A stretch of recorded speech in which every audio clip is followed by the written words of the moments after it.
जीना तो आदमी के साथ है, जीना तो पड़ोसी के साथ है, काम तो कलीग के साथ करना है, जीना तो परिवार में है। उन पर मेहनत नहीं हुई, और मेहनत नहीं हुई तो रिजल्ट है सामने। आज बंदूकें सिर्फ भारत पाकिस्तान बॉर्डर पे नहीं तनी हुई है, AK-47 घर घर में तनी हुई है, क्योंकि हमने वहां मेहनत नहीं की। और फिर हम कहते हैं इंसान ऐसा होता चला जा रहा है।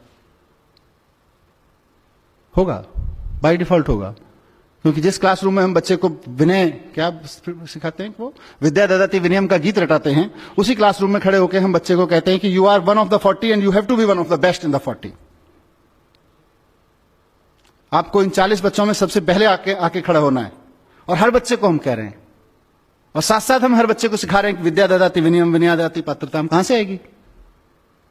कंट्राडिक्शन है हमारे कंटेंट में और हमारे प्रोसेसेस में। मैं इसलिए कह रहा हूं कि शायद इस फोरम पे रख के मैं इस बात को कह सकता हूं। आज अगर मैं किसी ऐसे स्कूल के सामने खड़े होकर ये बात करना चाहूं जिसके क्लासरूम में, एक क्लासरूम में 100 बच्चे बैठ के पढ़ रहे हैं, जिसके बच्चे अभी टाट पे बैठ के पढ़ रहे हैं, मैं शायद उसको नहीं कह पाऊंगा, क्योंकि उसको पहले मुझे उसकी वो प्रॉब्लम सॉल्व करनी है। पर कम से कम जिस फोरम में आज मैं खड़ा हूं, फॉर्चुनेट हूं मैं इस फोरम के साथ बात रखने के लिए कि मैं इन मुद्दों पे आपसे बात कर पा रहा हूं, कर सकता हूं, और आप शायद उस बात को समझ सकते हैं प्रायोरिटी से। आपके मन में जब मैं ये बात कह रहा हूं तो ये क्वेश्चन नहीं घूम रहा हम कैसे करें यार, हमको तो 150 बच्चे क्लास में बिठा के पढ़ाने पड़ रहे हैं, ऐसे ही होगा। हमारा कंटेंट बहुत कंफ्यूजिंग है। पूरे के पूरे स्कूल सिस्टम को एक नए सिरे से देखने की जरूरत है। जहां हम बहुत अच्छा डिलीवर कर पा रहे हैं, वहां हम अच्छी टीचिंग कर पा रहे हैं, अच्छा लर्निंग अभी नहीं है। लर्निंग नहीं है, उसका प्रमाण है कि किसी भी पढ़े लिखे आदमी के बारे में आप गारंटी नहीं ले पाएंगे कि यह आदमी जब सड़क पे गाड़ी चलाएगा तो ट्रैफिक रूल्स का वायलेशन नहीं करेगा। पढ़ाया तो था आपने, किसी एक एप्रोप्रिएट लेवल पे आके आपने ट्रैफिक रूल्स का चैप्टर पढ़ाया था, हाउ टू ड्राइव सेफ का चैप्टर पढ़ाया था, लेकिन लर्निंग नहीं हुई, सिर्फ टीचिंग हुई। यह उस बात का प्रमाण है। लर्निंग हो गई होती तो जिंदगी भर के लिए हो गई होती। 2+2 जिस वक्त आप लर्न करा देते हैं, 90 साल की उम्र में भी आदमी मरेगा तो 5 नहीं बोलेगा, 4 ही बोलेगा, 3.5 पे भी सहमत नहीं होगा, क्योंकि 2+2 आपने लर्न करा दिया। लेकिन ड्राइविंग के रूल्स, सेफ्टी के रूल्स आप लर्न नहीं कराते, आप टीच करते हैं। There is a basic difference between teaching and learning, और वो हम सोसाइटी में देख पा रहे हैं। सोसाइटी इंजीनियर्स मांगती है आपसे एक स्कूल के रूप में, आपसे डॉक्टर्स मांगती है, अच्छे अच्छे प्रोफेशनल्स मांगती है, लेकिन वही society, that's why I said, मैं स्वार्थ के तहत आया हूं आपके पास में, ये मेरा स्वार्थ है। जिस सोसाइटी को मैं रिप्रेजेंट कर रहा हूं, मैं एक बहुत छोटे से हिस्से को उसका रिप्रेजेंट कर रहा हूं, लेकिन एक एजुकेटर से, एक प्रिंसिपल से, एक टीचर से, एक मैनेजमेंट ऑफ एजुकेशन से, एक एजुकेशन मिनिस्टर से अगर मैं इस तरफ आके खड़ा हो जाऊं, ये सोसाइटी वो कंटेंट मांग रही है आज कि साहब हमने 2.5 साल का अपना बच्चा आपको दिया, आपको उसको फिजिक्स पढ़ाना है, फिजिक्स पढ़ाइए, केमिस्ट्री पढ़ाना है, केमिस्ट्री पढ़ाइए, लेकिन जब वापस दें तो एक अच्छा स्किल्ड आदमी भी हो, लेकिन एक आदमी भी अच्छा हो। उसमें अभी हम फेल हैं। क्या कर रहे हैं हम लोग? गीता रटा रहे हैं। अंडरलाइन कर लीजिएगा, गीता पढ़ा नहीं रहे, रटा रहे हैं। हम वैल्यू एजुकेशन पढ़ा रहे हैं, वैल्यू ऑफ एजुकेशन नहीं पढ़ा रहे हैं। वैल्यू एजुकेशन के नाम पर कुछ घटनाएं मेरे साथ घटी हैं। अपने घटना, मैं एक क्लासरूम में गया, वहां मैथ संयोग था, गांधी जी ने सफाई के बारे में क्या कहा है पढ़ाया जा रहा था। Obviously it was a government school, और उस कमरे में जाले लगे हुए थे। जिन डेस्क पर बच्चे नहीं बैठे हुए थे, उन डेस्क को सुबह किसी ने साफ नहीं किया था, और कमरे की बाकी हालत क्या होगी आप अंदाजा लगा सकते हैं। और हम गांधी जी के 3 चैप्टर पढ़ा के, गांधी जी के 3 सिद्धांत पढ़ा के कि गांधी जी के सफाई के बारे में क्या सिद्धांत थे, उस बच्चे को पासिंग मार्क्स देंगे जब वो कॉपी में लिख देगा, और हम अपनी तीसरी कर लेंगे कि हमने तो सिखा दिया था सफाई, अब हम नहीं आई तो हम क्या करें। हम फॉर्मेलिटी कर रहे हैं पढ़ाने के नाम पे, वहां पे खड़े होके। और ऐसा बहुत सारी चीजों में हो रहा है, कुछ जाने हो रहा है, कुछ अनजाने हो रहा है। हिमांशु जिस दिन मेरे पास आए थे, मैंने इनको अचानक 2-3 उदाहरण दिए थे। कितना कंट्राडिक्शन है हमारे पढ़ाने में कि हम लोग आप सब लोग पढ़ाते हैं, अगर स्कूल में नहीं पढ़ाते हैं तो बच्चे की जिंदगी में कहीं ना कहीं और से आती है। 360 डिग्री देख सकते हैं। सिंड्रेला की कहानी हम सब लोग पढ़ाते हैं, या सिंड्रेला जैसी कोई और कहानी हम सब लोग पढ़ाते हैं।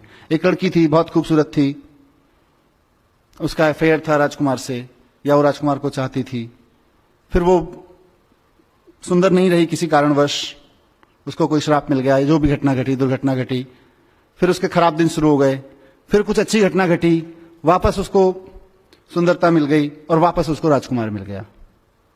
यहां कहानी खत्म हो जाती है। हमने अच्छा सोचा होगा कुछ, एक अच्छा वर्ड्स का, अच्छा ग्रामर का, अच्छा क्राफ्ट ऑफ सम, अच्छे राइटअप का क्राफ्ट क्या होता है, एक visualisation of in that appropriate age learning पे क्या होता है, उन सब के बारे में सोच के कहानी इंट्रोड्यूस की। लेकिन उस कहानी का अंतर क्या पड़ा, उस कहानी का इंपैक्ट क्या पड़ा बच्चे पे? उस कहानी का बच्चे पे इंपैक्ट पड़ता है कि इस दुनिया में जीने के लिए सबसे पहली जरूरत है सुंदर दिखना, और सुंदर दिखने के लिए भले ही फेयर एंड लवली लगानी पड़े या किसी के ऊपर तेजाब फेंकना पड़े। आप सोच के देखिए कि आप ही के स्कूल में पढ़ने वाली एक सामान्य सी लड़की, जो मे बी कहीं ऐसे इलाके से या ऐसी परिवार से आती होगी जहां नाक नक्श उतने सुंदर नहीं है जिनको हम अभी सुंदरता की परिभाषा में बैठ के उस कहानी में गढ़ते हैं, उस पर क्या बीतती होगी, उन पर क्या बीतती होगी जिन, और माने यहीं से एक बड़ा सोशल डिवाइड शुरू होता चला जाता है।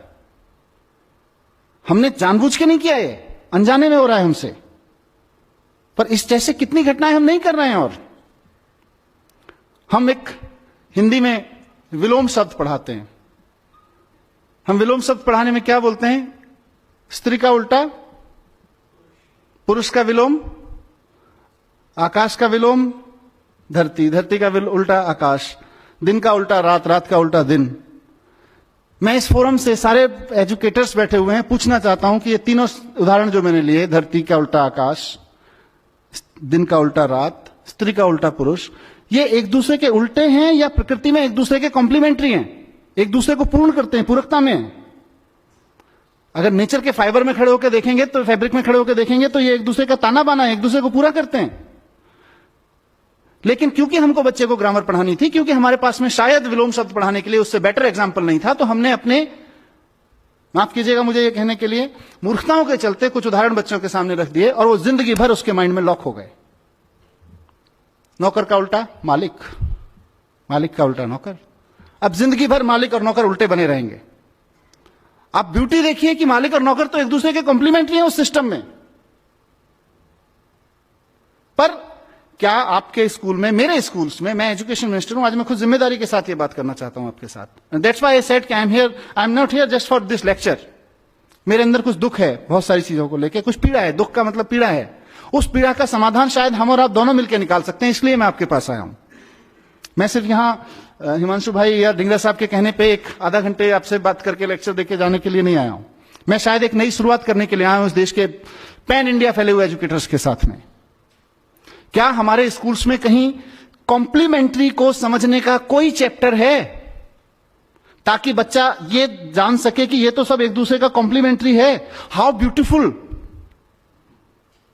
अगर मेरे मन में ये भावना आ जाए कि मैं जिस कंपनी में काम करता हूं, मैं नौकरी करता हूं, तो मेरा मालिक मेरे कॉम्प्लीमेंट्री है, और मालिक के मन में, और मैं किसी कंपनी का मालिक हूं, तो मेरे मन में यह भाव आ जाए कि ये जो नौकर है, नौकर मीन्स सामान्य शब्द में यूज कर रहा हूं, एम्प्लॉय है, ये मेरा कॉम्प्लीमेंट, ये मुझे कॉम्प्लीमेंट करता है, इसके बिना मेरे कंपनी का अस्तित्व नहीं है, मेरे बिना मालिक का अस्तित्व नहीं है। मेरे अंदर एक नई तरह का कॉन्फिडेंस आएगा, एक अलग तरह की एरोगेंस खत्म हो जाएगी, इंटरपर्सनल बिहेवियर चेंज हो जाएंगे, स्त्री और पुरुष के बिहेवियर चेंज हो जाएंगे। जिंदगी भर उल्टा लगा रहता है। उसके बाद जब पत्रकार बनता है, सबसे पहले 12th का रिजल्ट आने के बाद लिखता है लड़कियों ने बाजी मारी। अरे कंपटीशन कराया था क्या लड़के और लड़कियों के बीच में? हम एक अनवांटेड एनिमिटी पैदा कर रहे हैं। कुछ कॉम्प्लीमेंट्री सेंसेस हैं समाज में, सब पूरकता में चल रहा है। प्रकृति में तो बहुत कुछ इतना कॉम्प्लीमेंट्री है एक दूसरे का। मैं इसीलिए कहा कि एक पेरेंट के रूप में मैं देखता हूं। मैं अपने बच्चे के साथ एक दिन मार्केट में जा रहा था। हिमांशु टाइम है थोड़ा सा 10 मिनट। मैं अपने बच्चे के साथ जा रहा था और उसको कहीं, मैं किसी स्कूल को ब्लेम नहीं करता, पर कहीं से आया कि ये सड़क पे बैठे हुए लोग तो I mean they are disgusting. उसने मुझे कुछ ऐसा, he was 6 years old that time, तो he said something, I mean not nasty but something negative about it. मुझे लगा ये क्या हो रहा है। वो किनारे भुट्टा वाला बैठा हुआ था और उसने उसके बारे में कुछ कहा कि ये तो सब एंक्रोच करके बैठ जाते हैं टाइप का कुछ बोला। ठीक है, I am not supporting encroachment, but उस बंदे के प्रति अगर मेरे बेटे के मन में हीन भावना है क्योंकि हम कॉम्प्लीमेंट्री सेंस पे बात नहीं कर रहे हैं। मैंने अपने बेटे से थोड़ी सी एक्सरसाइज की, मैंने उससे पूछा बेटा भुट्टा खाते हो? हाँ जी। कब कब खाते हो? Whenever. Whenever means on what frequency? Almost twice thrice a week, sometimes daily also. भुट्टा कहां से मिलता है? फॉर्चुनेटली मैं दिल्ली से 50 किलोमीटर दूर मेरा गांव है, जहां मेरे परिवार के खेत हैं, वहां पे भुट्टा भी होता है। उसको ये पता था भुट्टा तो गांव से मिलता है। तो कब जाते हो गांव? 2-3 महीने में एक बार जाते हैं। तो अगर गांव से ही भुट्टा खाना पड़े तो कितना समय लगेगा भुट्टा मिलने में? कितनी बार भुट्टा खा सकते हो एक साल में? 1 बार, ज्यादा से ज्यादा 2 बार। लेकिन दिन में अगर हफ्ते में 2 बार खा लेते हो तो किसकी वजह से खा लेते हो? ये तो भुट्टे वाले भैया की वजह से खा लेते हैं। इंपॉर्टेंट है ये रिलेशनशिप पहचानना, ये रिलेशनशिप पहचानना इंपॉर्टेंट है। नेचर के, ये तो व्यक्तियों के साथ हमने रिलेशनशिप पहचान, कितना कॉम्प्लीमेंट्री फैब्रिक है, इसको हमने बात नहीं करते हैं। और हमारे पास कोई उदाहरण नहीं है, कोई चैप्टर्स नहीं है, कोई थ्योरीज नहीं है इस सबको बात करने की। नेचर के साथ ताने बाने को पहचानने की थ्योरीज नहीं है। आज हम बड़े शान से कहते हैं पेट्रोल की कीमत 50 रुपए लीटर, 60 रुपए लीटर। ये पेट्रोल कहां से आता है? ये ऐसी चीजें हैं जो मैंने की हैं, बच्चों के साथ डिस्कशंस किए हैं, जिनका जिक्र हिमांशु कर रहे हैं। मैं बच्चों के साथ जाता हूं तो इन सब पे बात करता हूं। पेट्रोल की कीमत 50 रुपए लीटर। पेट्रोल कहां से आता है? आपने रटा रखा है ठीक से, वहां गल्फ कंट्रीज में कुएं हैं, असम में कुएं हैं, वहां कुएं हैं, वहां से निकल के आता है। उसमें कितना जाता है 50 रुपए में से? कुछ नहीं जाता। फिर ये 50 रुपए किस लिए है? इसका तो पता नहीं। तो क्या कर रहे हैं हम? बस हम उसको रटा रहे हैं, 50 रुपए की में पेट्रोल आ जाता है, और उसके बाद जितना बड़े बाप का बेटा उतना पेट्रोल फूंकने का अधिकारी। फर्क नहीं पड़ता है क्या फर्क पड़ रहा है, कितना पेट्रोल फूंक रहे हैं। मेरे पिताजी ने रिश्वत लेके पैसे कमा लिए, उसके बाद मैं कितना ही पेट्रोल फूंक सकता हूं। लेकिन अगर उस एज में हमने बच्चे को यह सिखा दिया कि इस धरती के सारे इंसानों की हैसियत नहीं है मिलके कि पेट्रोल की एक बूंद बना सकें। धरती के अंदर कई हजार साल की केमिकल, सोशल, अलग अलग तरह की प्रोसेसेस के बाद में एक पेट्रोल की बूंद तैयार होती है। उसको धरती से निकाल के मेरी गाड़ी तक लाने में, रिफाइन करने में कुछ लोग लगते हैं, उनका घर चल सके इसके लिए मैं 50 रुपए देता हूं। ऐसा ही है ना? तो उसको अचानक अपने 50 रुपए की कीमत भी समझ में आ जाएगी, कहां जा रहा है ये भी समझ में आ जाएगा, और पेट्रोल भी समझ में आ जाएगा।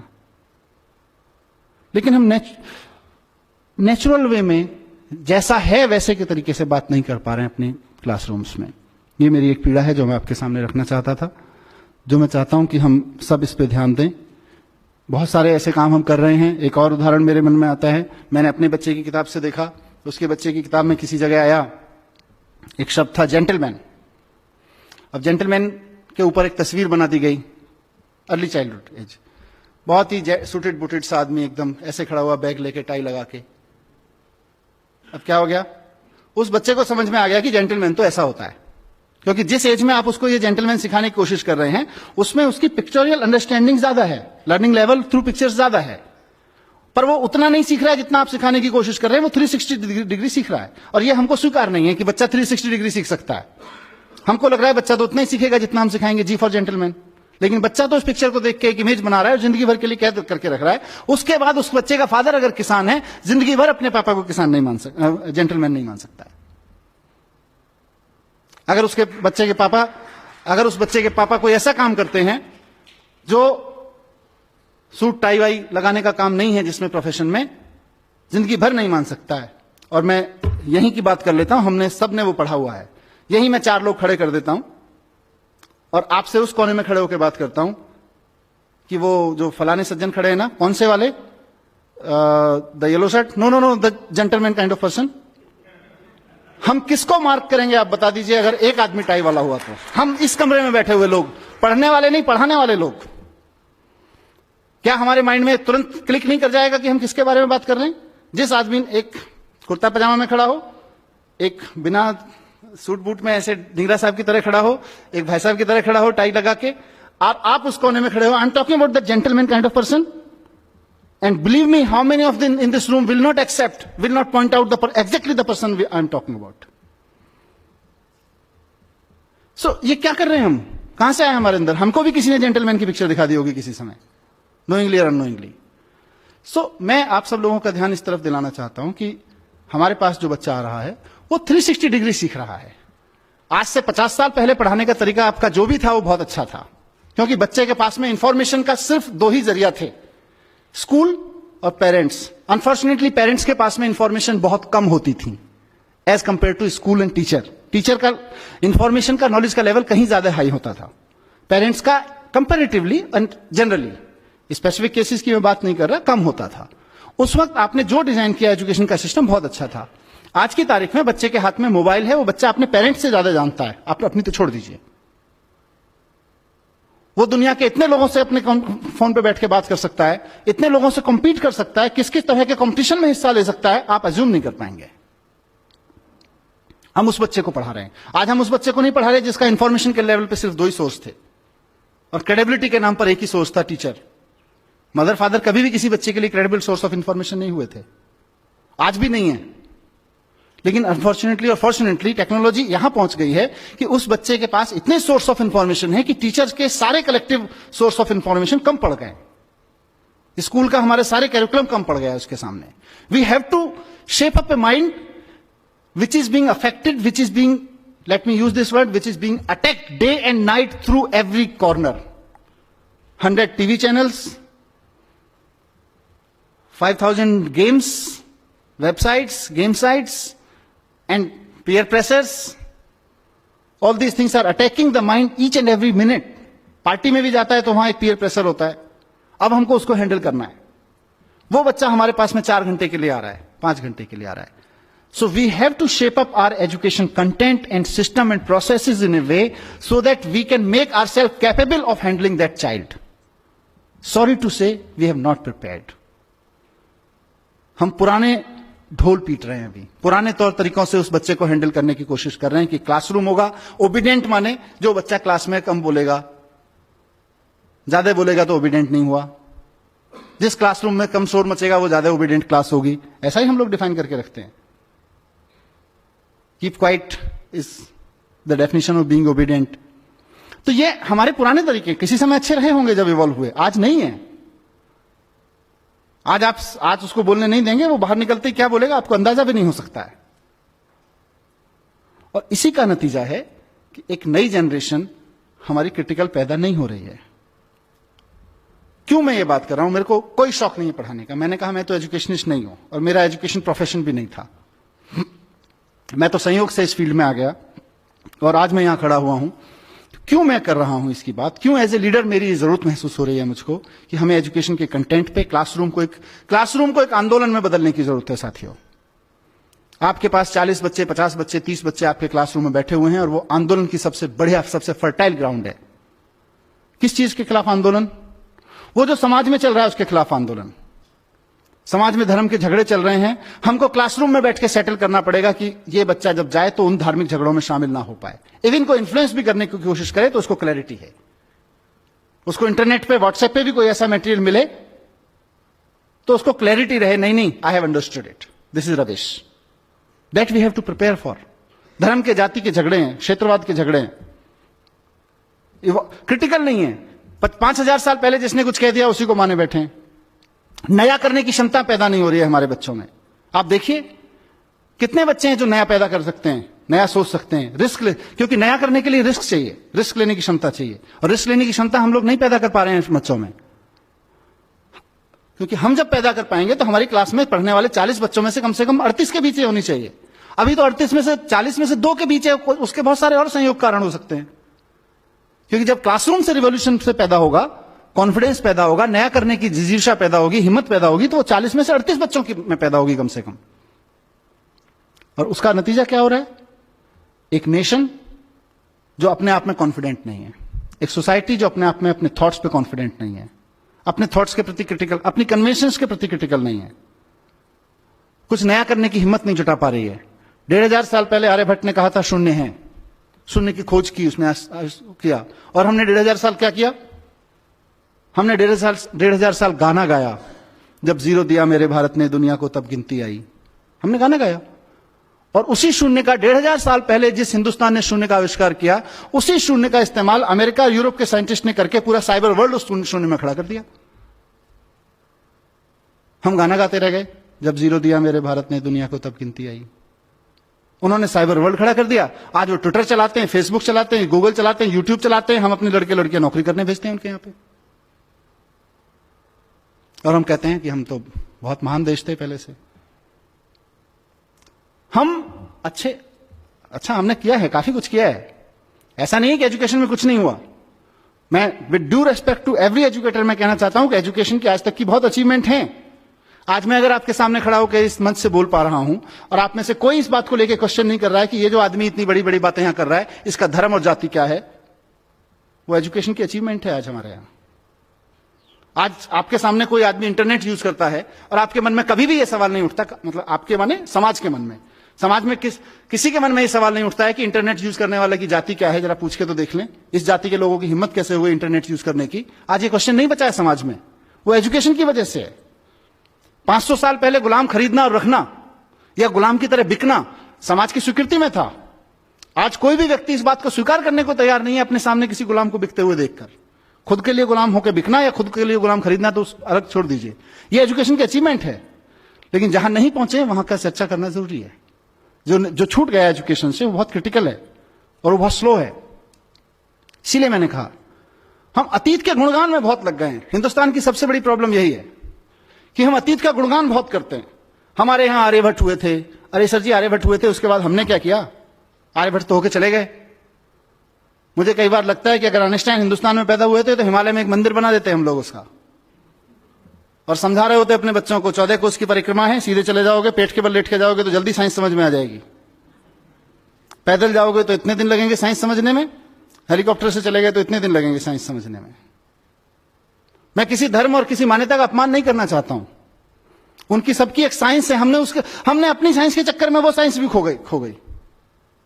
हम सिर्फ 40 रट रहे हैं, आइंस्टाइन 40, आर्यभट्ट 40, और हम 40 का देश बन गए हैं। हम नया सोचने की क्षमता खत्म कर दी है। तो मैं इस सभा के माध्यम से, जैसा मैंने शुरू में कहा कि एक बहुत बड़ा स्वार्थ मुझे यहां पे खींच के लाया है, और मेरा वो स्वार्थ है साथियों, मेरा एक सपना है कि इस देश की पॉलिटिक्स में एजुकेशन एक बड़ा मुद्दा बने। इस देश की सोच में एजुकेशन एक बड़ा मुद्दा बने। मैं एक ऐसे दिन का सपना देख रहा हूं कि हमने बड़े बड़े तरह के इलेक्शन देखे हैं। हम आ गए तो गरीबी हटा देंगे, हम हटा गए तो हिंदुओं को राज दे देंगे, हम आ गए तो मुसलमानों को राज दे देंगे, हम आ गए तो सिख इनका ये कर देंगे, उनका ये कर देंगे। हमने अलग अलग तरीके के अलग अलग रीजनल विज़ावी नेशनल इलेक्शंस में अलग अलग मुद्दे देखे हैं। मैं चाहता हूं कि इस देश में इस बात पर डिबेट हो और पॉलिटिकल पार्टीज आके खड़ी हों और कहें कि अगर हम आ गए तो हम एजुकेशन को यहां लाके खड़ा करेंगे, उस पर इलेक्शन लड़े जाएं। गलत सपना तो नहीं देख रहा जी? इस सपने को मैं अकेला नहीं सच कर सकता, इस सपने को मैं आप जैसे लोगों के साथ मिलकर सच कर सकता हूं। इस सपने को सच करने के लिए मुझे क्या मतलब, हमें एज ए नेशन हम लोगों को एक बहुत बड़ी डिबेट की जरूरत पड़ेगी, बहुत बड़े डिस्कोर्स की जरूरत पड़ेगी। जो अलग अलग डिस्कोर्सेज में उलझे हुए लोग हैं, फंसे हुए लोग हैं, उनको सबको लाके इस प्लेटफॉर्म पे, इस पैराडाइम पे लाके खड़ा करने की जरूरत पड़ेगी। आइए बाद में बात कर लेंगे तुम्हारे धर्म के झगड़ों के बारे में, आइए पहले एजुकेशन के बारे में बात करते हैं। बाद में बात कर लेंगे तुम्हारे फालतू के झगड़ों के बारे में, आइए पहले एजुकेशन के बारे में। एजुकेशन के कंटेंट से लेके उसके पर्पस तक पे बात करनी पड़ेगी। उस सब के लिए एक बड़े एजुकेशन रेवोल्यूशन, एक बड़े एजुकेशन के आंदोलन की जरूरत है, जो क्लासरूम में भी चलेगा। क्योंकि सबसे बढ़िया चीज इसमें यह है कि आपके पास में जंतर मंतर सजा हुआ है।